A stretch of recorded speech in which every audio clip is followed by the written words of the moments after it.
Hello viewers, আসসালামু আলাইকুম। আরেকটি ভিডিওতে আপনাদের সবাইকে স্বাগত জানাচ্ছি। আমার বেশ কয়েকদিন যাবত ভালো করে ভিডিও দেওয়া হচ্ছে না, কিছু কারণ রয়েছে, সেই কারণে কিন্তু আমি ভিডিওটা দিচ্ছি না।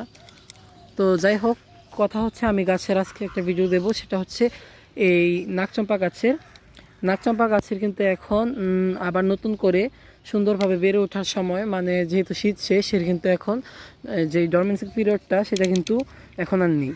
তো এখন কিন্তু এই গাছটাকে একটু বাড়তে দিতে হবে। দেখুন আমার এখান দিয়ে কিন্তু প্রায় 2-3টার মতন আগা বেরিয়েছে, 1-2-3টা, আর এখানে নিচে একটা 4টা। আমি কিন্তু এত লম্বা গাছটাকে চাচ্ছি না, তাই কিন্তু আমি গাছটাকে এখান থেকে কেটে দেবো। গাছটাকে কিন্তু কেটে দেবো, আর ওই ডালগুলো থেকে আমি নতুন করে চারা তৈরি করার চেষ্টা করবো। দাঁড়ান আমি কাটি, তারপর আপনাদেরকে দেখিয়ে দিই। যখন ভিডিও করছিলাম তখন কিন্তু হঠাৎ করে বৃষ্টি শুরু হয়ে যায়, যার কারণে কিন্তু ভিডিওটা আমি তখন কোনোভাবে কন্টিনিউ করতে পারিনি। তো এখন কিন্তু আপনাদেরকে দেখিয়ে দিচ্ছি, আমি কিন্তু এই গাছের যে মেইন কাণ্ডটা সেটাকে কেটে দিয়েছি।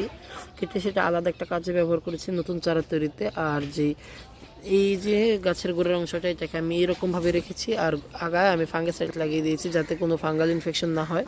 আর গোড়ায় খাবার হিসেবে কিছুটা মাটি খুঁড়ে জায়গাতে গোবর সার দিয়ে দিয়েছি, পুরনো গোবর সার। তাহলে কিন্তু হয়ে যাবে আপনাদের এই এখনের মতন গাছকে রিপোর্ট না করলে আর ফুল দিতে এবং গাছ গ্রো করতে শুরু করবে। তো এই ছিল আমার আজকের ভিডিও। ধন্যবাদ সবাইকে। আসসালামু আলাইকুম।